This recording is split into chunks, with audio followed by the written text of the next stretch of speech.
Aquest llibre, Ací com parlar de Déu als infants, és un llibre escrit amb dues finalitats.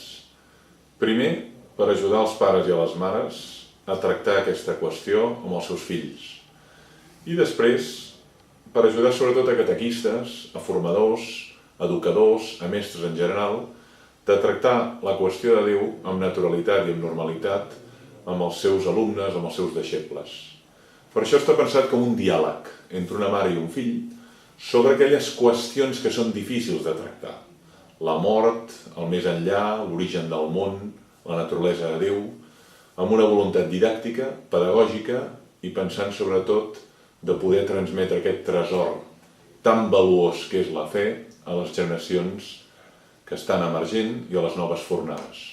Un llibre, per tant, és pensat especialment per les famílies i per transmetre aquest valor de la fe amb un llenguatge el més entenedor possible i en el marc de l'Església.